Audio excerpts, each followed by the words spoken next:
Hello, beautiful, visible entrepreneurs who want to speak with authority. I am here today. We are going to talk all about the power of telling your story, which is such a beautiful topic. And I'm so excited to be here. I feel like I haven't been here in a million years. It's really only been like maybe a week since I've talked to you guys, but this is what happens when you start to love. Yes, I said love. Enjoy going live, then you actually miss it. You're like, I want to hang out with my peeps. It's been a while. If you are here, say hello. Drop me something in the comments. Let me know you're watching. If you're watching the replay, go ahead and do the hashtag replay. So today, like I said, we're going to talk about the power of telling your story. Now, I don't know about you, but I would love to know, drop me a 1 if you feel like you don't even know that you have a story, or you're not really sure what it is. So drop me a 1 if you're not sure if you have a story. And even if you're watching the replay, I like to see where people are sitting when it comes to this stuff. Drop me a 2 if you have a story, or you know what your story is, but you don't know what to do with it. Like you don't know where to share it, you don't know how to use it. Drop me a 2. And then drop me a 3 if you have a story, you know what to do with it, but you're a little bit nervous. If it's more of the fear and anxiety and the nerves about actually putting yourself out there and actually speaking your story. Okay, so 1 is you don't even know what your story is. 2 is you know, but you don't know how to use it. And 3 is you just are still kind of struggling with using your voice and speaking and sharing.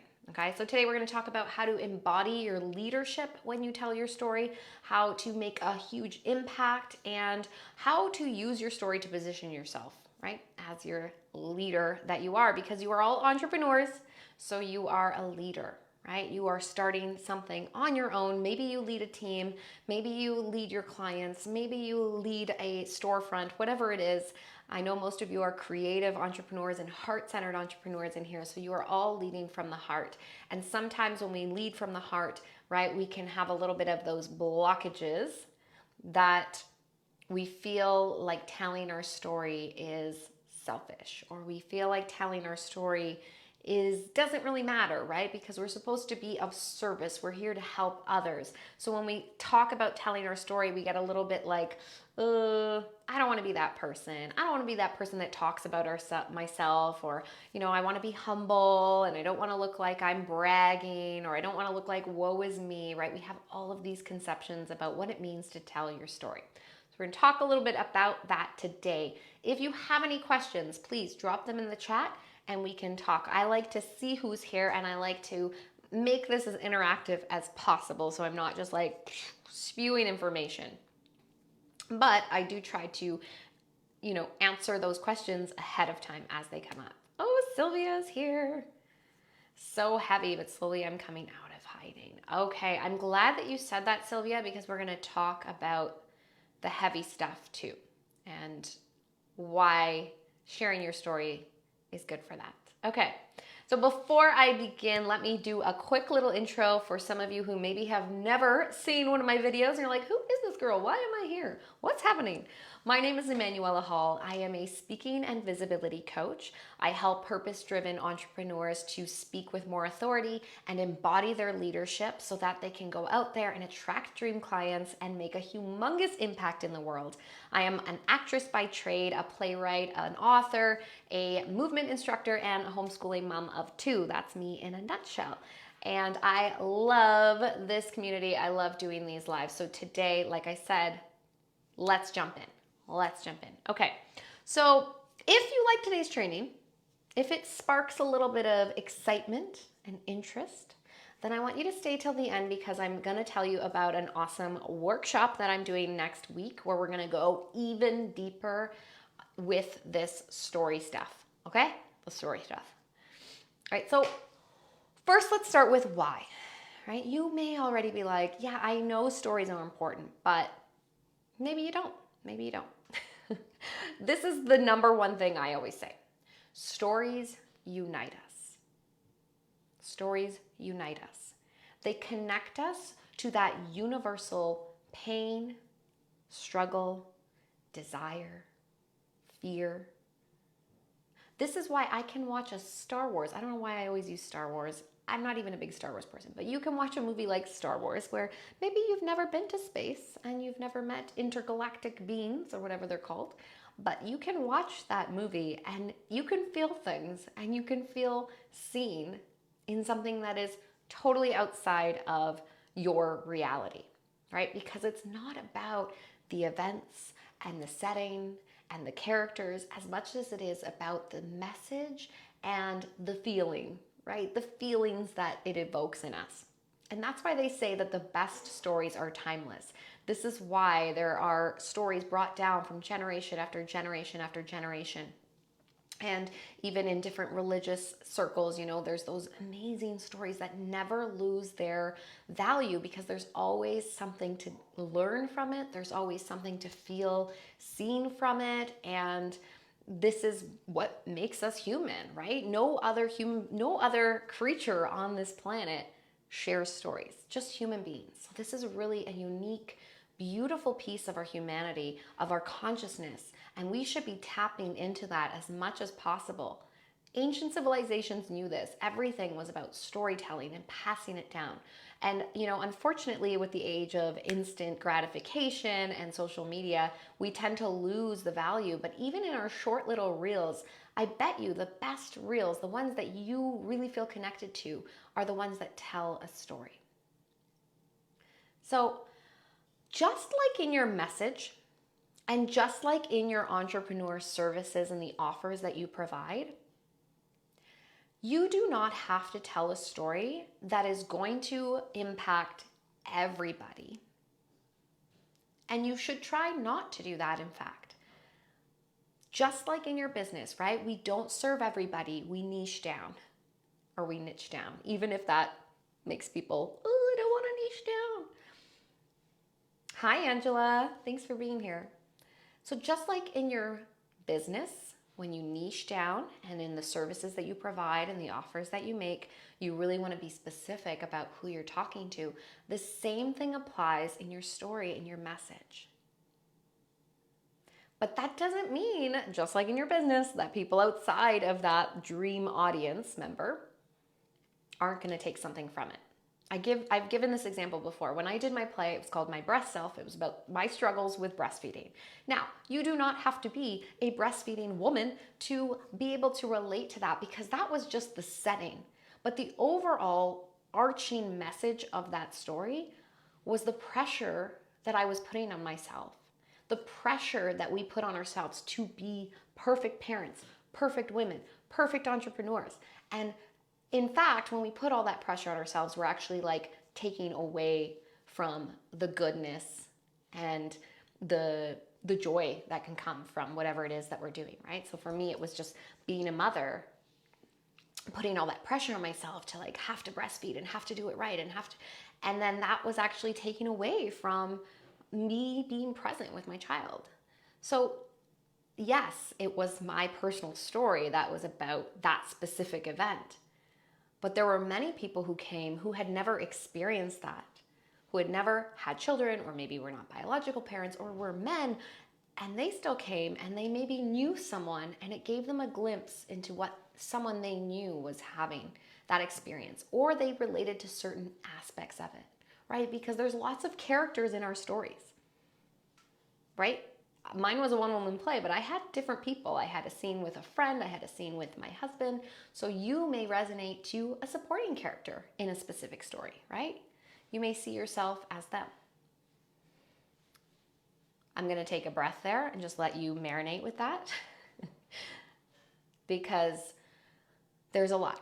I have a lot to say about sharing your story. Right? So this main thing here is it doesn't have to serve everybody.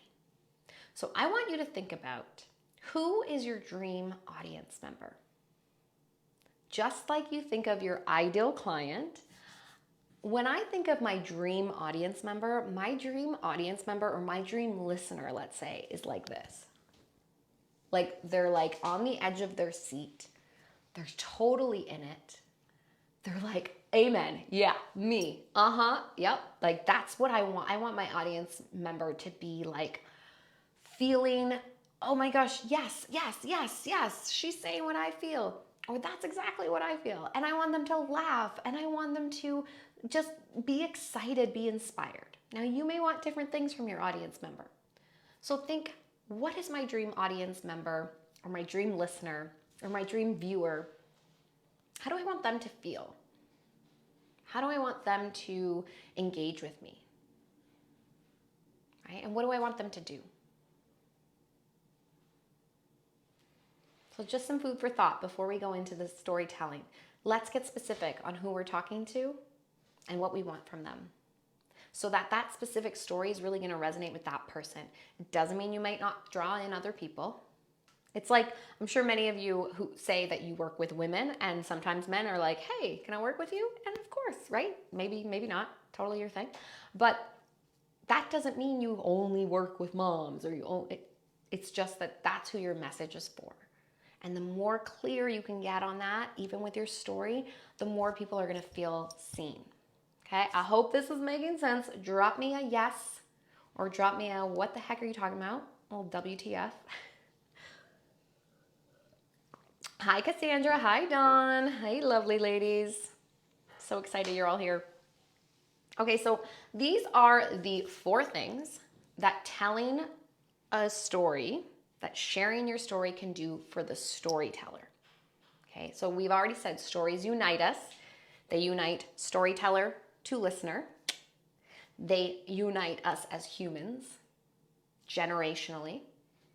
Now, what does it actually do for the storyteller? And then we're going to talk about what it does for the listener. Stories do so many things.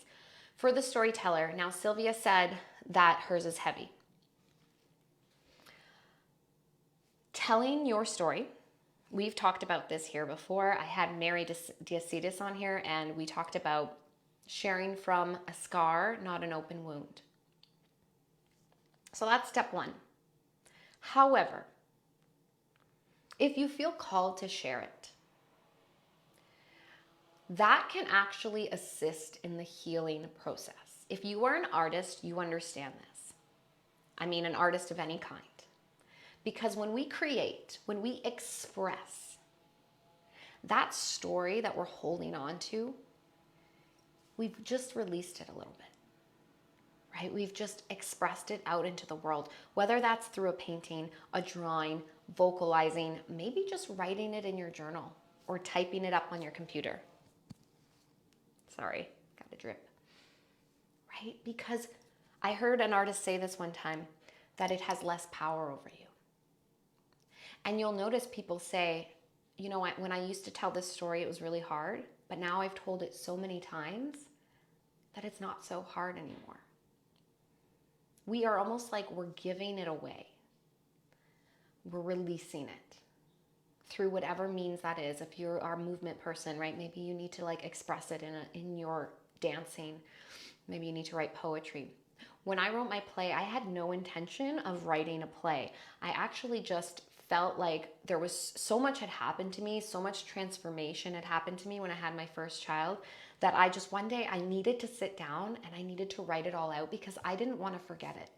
So I went to my computer and I just typed and typed and typed and typed from the moment I found out I was pregnant to like a year and a half after having him. And I wrote all the big events, all the feelings, all the people that were involved. And then it was after that I had put it out. I put it out on paper. No one read it. No one saw it. It was just for me. And then I started thinking about it. Like, wouldn't that be cool? Wouldn't that maybe help another mom? Maybe this was the story I needed to hear when I was feeling this way. So I noticed that it helped me heal my own story. Yes, Sylvia, write a book. Oh. If you feel that, just maybe like 5 minutes a day, 10 minutes a day, commit to something and write and see what happens. And maybe it never becomes a published novel, but the more you express it, right, the easier it gets. And then something may just come up. You may just have this idea like, I'm going to do a live about this piece of my story. Right? And find out how that fits in with your business. But we're going to jump ahead. The next thing it does for the storyteller is this exact thing I'm talking about. It can ignite your passion. It can ignite, like maybe you have always wanted to write a book, but you never thought, well, what am I going to write a book about? And then you start doing it, and then you're like, wow, I actually love the process of writing. I actually enjoy doing this thing.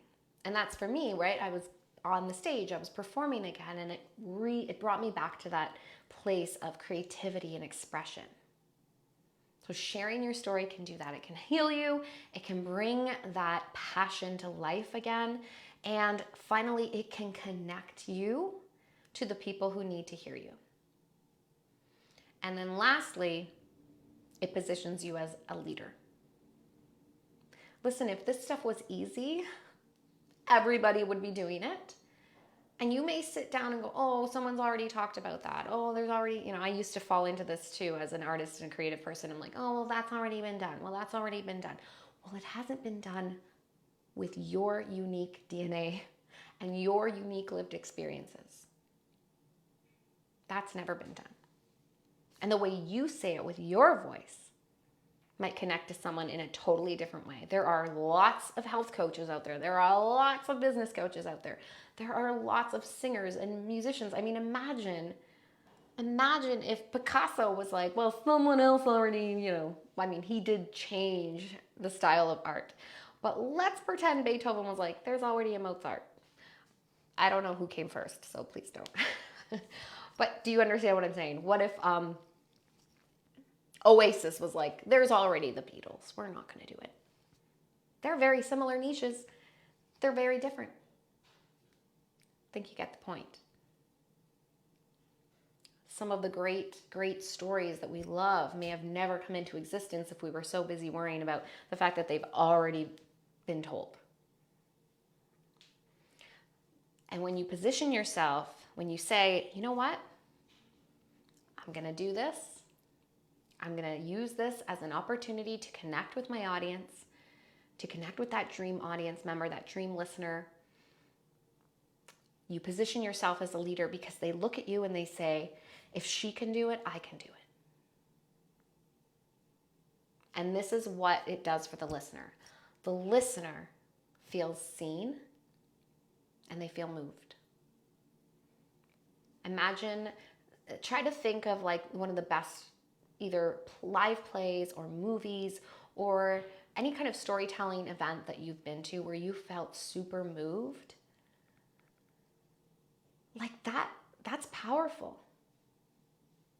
That's powerful. You're like, whatever it is, even if it was just one line in that movie that you've kept with you. We've all have those, right? Those movie moments or those play moments or a line from a song that stays with you. And what an honor that is for someone to say to you, when you said this in your play, or when you said this in your live video, or when you said this in your book, like that just hit me and it made me want to whatever. So here are some ideas on how you can use storytelling as a leader, right? What kind of stories you can use to position your leadership, right? So we've already talked about how you use the story. It can help you heal. It can help you connect to the other person. And by sharing it, when you position yourself as that leader, you are embodying the results. So the first type of story is that story of overcoming. That story of overcoming adversity. And this is sort of like the motivational story, the determination story. And you can show your leadership by embodying what it looks like on the other side of the mountain. Right? So you're connecting to where your dream listener may be right now, but you are showing them, hey, that's what I was, that's what I felt. I see you because I was you, but this is possible too. We all need that, right? We want that motivation. We want to believe that there is light at the end of the tunnel, that this mountain is going to get easier. I know myself, I look to coaches, I look to people online who are crushing it, who are where I want to go, but who have been where I am. Okay, the next thing, so you can tell stories of overcoming, and they can be little or big. It doesn't have to be your whole life story. Maybe it's a specific moment. Some of you, I know, work with teens, right? You can talk about that time in your life, that season, and where you went with that. The second one is similar to the first, but it's like the rock bottom story. How you had to go to those deep, dark places, the pit. And that is going to show resilience, and it's going to give hope. Right? So start with who's your dream audience? What do you want them to feel? And then go through your stories and see which story is going to help them feel motivated, feel determined, feel resilient, have hope. I'm sure you have lots from your time on this earth. The next one is the story of when someone made a difference or you made a difference. And this shows your humility. It also establishes like generosity. Because people want to see that maybe you had help. Maybe you didn't have it all figured out, right? Who were the people in your life? How did people make a difference? That could inspire them to either go and make a difference or to ask for help.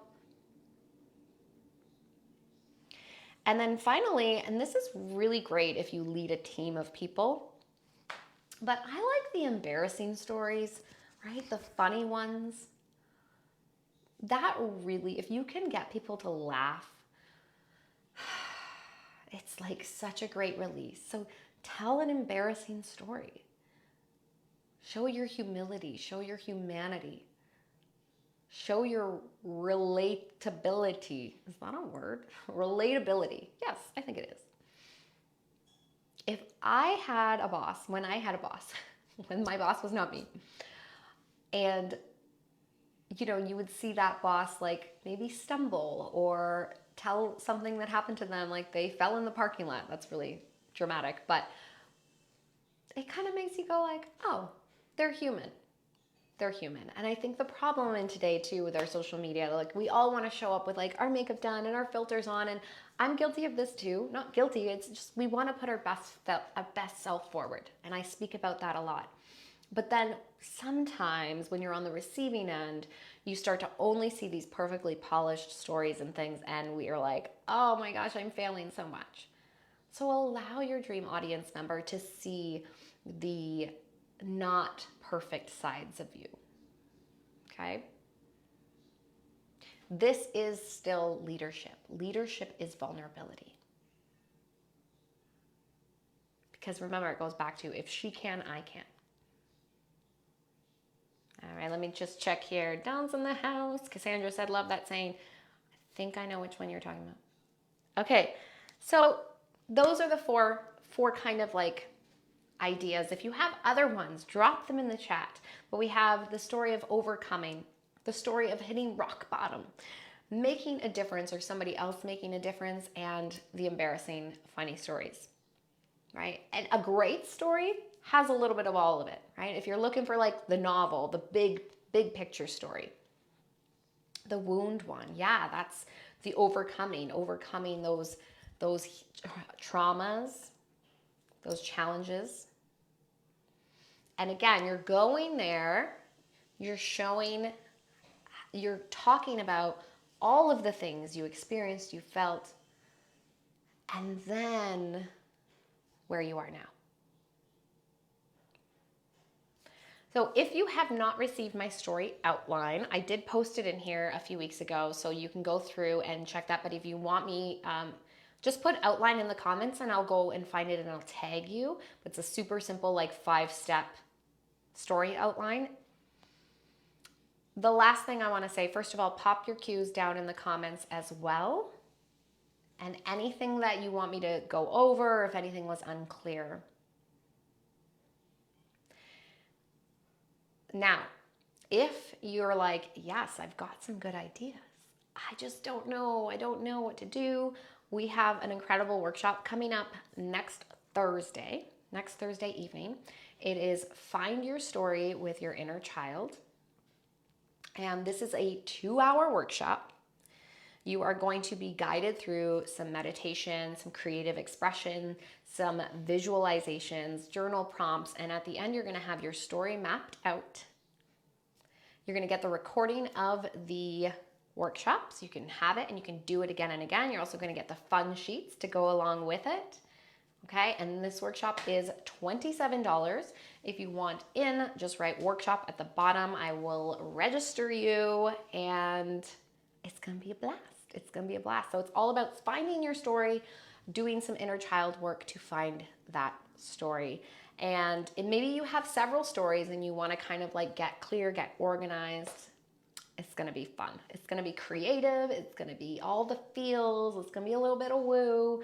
And you're gonna leave being like, okay, I think I have some solid ideas for stories and how I can use them in my business. Because again, use these stories in your marketing. That's my little bonus tip today. Use these stories in your marketing. They don't have to be long, but they showcase your vulnerability, they showcase your resilience, they showcase your humanity, and they connect you to your listeners. And that is the biggest takeaway. If you take away nothing else, remember, stories unite. If you want your audience to feel connected to you, if you want your dream clients to be like, I chose you because I saw myself in you, I related to so much you said, then you have to show them. You have to tell them your story. And you have to embody the other side of the mountain. Okay? Thank you, Sylvia, for being here. Thank you, Dawn. I will tag you in that outline, and I will be posting the link for the workshop if anybody is interested in joining us. It's going to be next Thursday evening. Okay. Thank you, lovely, lovely humans. Have a wonderful Thursday. Bye.